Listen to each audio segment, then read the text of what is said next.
નમસ્કાર દર્શક મિત્રો, તમે જોયા છો સાઈ ગ્રુપ મીડિયા સંચાલિત નવસારી લાઈવ અને ઝટપટ ન્યૂઝ। અત્યારે અમે આવી પહોંચ્યા છે બોરસી ગામ, જે જલાલપુર તાલુકાનું ગામ છે ને આ ગામમાં અત્યારે પરિસ્થિતિ બદથી બદતર થઈ જવા પામી છે, કારણ કે દરિયો હવે ગામમાં પ્રવેશી ચૂક્યો છે। લોકોએ રહેવું પણ મુશ્કેલ બને તેવી પરિસ્થિતિ નિર્માણ થયું છે અને સ્થાનિક લોકોએ અત્યારે હાલમાં સ્થળાંતરિત કરવાની હાલમાં પરિસ્થિતિ નિર્માણ થઈ છે, કારણ કે ઘરની અંદર પાણી આવી જાય છે, ગામની અંદર પાણી આવી જાય છે। હજુ આ જો પરિસ્થિતિ રહેશે તો આ ચોમાસાની અંદર જ આ જે ગામના લોકો છે તે લોકોને પીવાના પાણીના પણ ફાફા પડે તેવી પરિસ્થિતિ નિર્માણ થઈ। ત્યારે સ્થાનિક લોકો સાથે વાતચીત કરીશું, અમે કયા પ્રકારની પરિસ્થિતિ છે અહીંયા તે લોકો સાથે વાતચીત કરવાનો પ્રયાસ કરીશું। જી, શું પરિસ્થિતિ છે અત્યારે ગામની? અત્યારે ગામની જે અત્યારે હાઈટાઈટ ચાલી રહી છે એને લીધે સમુદ્રના પાણી છે એ ધીરે ધીરે ગામમાં પ્રવેશ કરી રહ્યા છે। તમે જોઈ રહ્યા છો કે સમુદ્રના પાણી કિનારા છોડી ગામમાં પ્રવેશ કરે છે। ગામમાં ઘણા માણસોના ઘરમાં બી પાણી ભરાઈ ગયા છે અને ખેતીવાડીમાં બી ભરાઈ ગયા છે। બાજુમાં જે તળાવ આવ્યા છે તળાવમાં બી પાણી ભરાતા જે અમારા સોર્સ હતા પાણીના એ બી નાબૂદ થયા છે અને ઘણી તકલીફ થઈ છે અને લોકો અત્યારે ભય હેઠળ જીવી રહ્યા છે। પીવાના પાણીની બી અછત થાય તેવી પરિસ્થિતિ છે, શું કહેશો? હા, એ આજે મોટો આજે જુવાર છે, પાણીની ભરતી વધારે છે, એટલે જે અમારો ગામ તળાવની અંદર જે અમારો ફિલ્ટર પાણીનો કૂવો છે એમાં ત્યાં સુધી પાણી પહોંચી ગયા છે, તો તકલીફ તો હવે પડવાની જ। આ તો પ્રશાસનને એવી વિનંતી કરીએ છીએ કે જલ્દી કોઈ મોટા પગલા લઈને આ ગામ લોકોને હેલ્પ કરે એવી પ્રશાસનને અમે વિનંતી કરીએ છીએ। તમારી શું માંગ છે ખાલી સરકાર પ્રત્યે અને ક્યાં ક્યાં તમે રજૂઆતો કરી? અમારી છેલ્લા 5 વર્ષથી સતત માંગ કરી રહ્યા છે કે અમારા જે દરિયા કિનારો છે એની પ્રોટેક્શન વોલ બનાવવામાં આવે।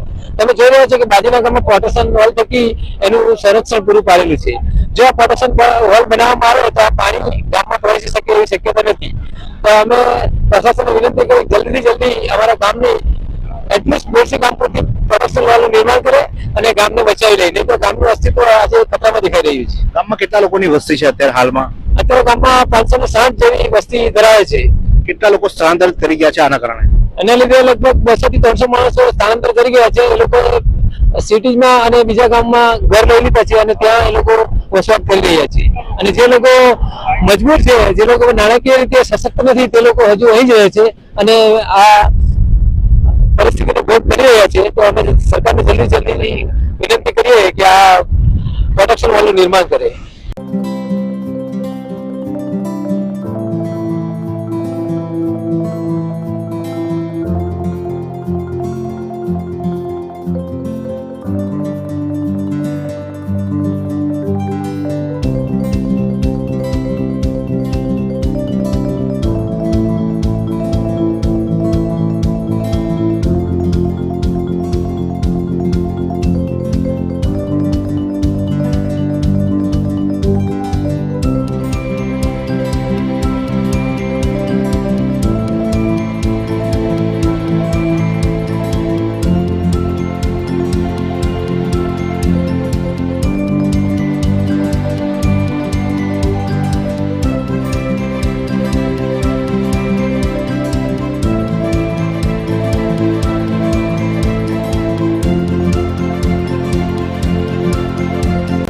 આ પરિસ્થિતિ રહેશે તો ગામની હાલત શું થશે?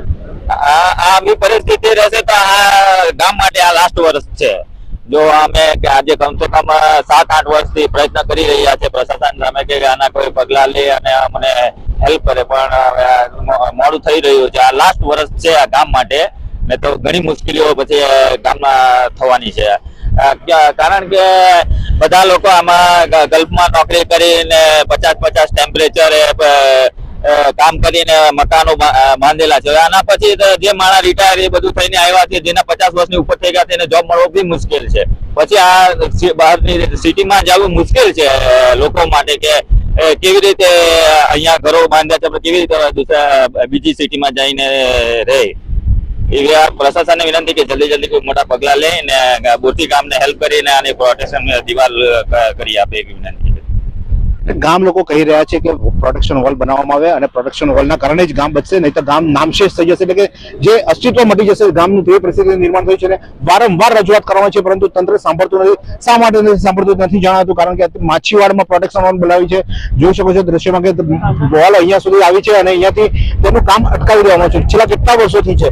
ત્યારબાદ તો દરિયો 8 થી 10 ફૂટ જેટલો અંદર આવી ચુક્યો છે અને કેટલાય અહીંયા જે દરિયા કિનારે જે ઝાડો હતા તેમજ કબ્રસ્તાન હતું તે તો નામશેષ થઈ ચુક્યા છે। છે અને તેમ છતાં પણ હજુ દરિયો ધીમે ને ધીમે આગળ ધપી રહ્યો છે. તમે આ જોઈ શકો છો કે દરિયામાં કઈ રીતે દરિયો આવે છે અને ગામમાં પાણી પ્રવેશે છે અને ગામજનોને જીવવું મુશ્કેલ બને તેવી પરિસ્થિતિ નિર્માણ થઈ છે. ત્યારે તંત્ર, સરકારી તંત્રને પણ વારંવાર રજૂઆત કરવામાં છે. આરસી પટેલ, CR પાટીલ તમામ લોકો સુધી રજૂઆતો કરવામાં આવી છે અને કોઈ નિર્ણય લેવામાં નથી થયો. ધારાસભ્યો કામ નથી કરતા, તેના કારણે તેઓ CM ને પણ મળી ચૂક્યા છે, પરંતુ ત્યાં હજુ સુધી કોઈ નિવાડો નથી આવ્યો. ત્યારે વહેલામાં વહેલા તકે નિવાડો નહીં આવે તો ગામ લોકોનું અહીંયા રહેવું મુશ્કેલ હશે. ગામ નામશેષ થાય તે પહેલા સરકાર જાગે અને અહીંયા પ્રોટેક્શન બનાવે તે ખૂબ જરૂરી છે.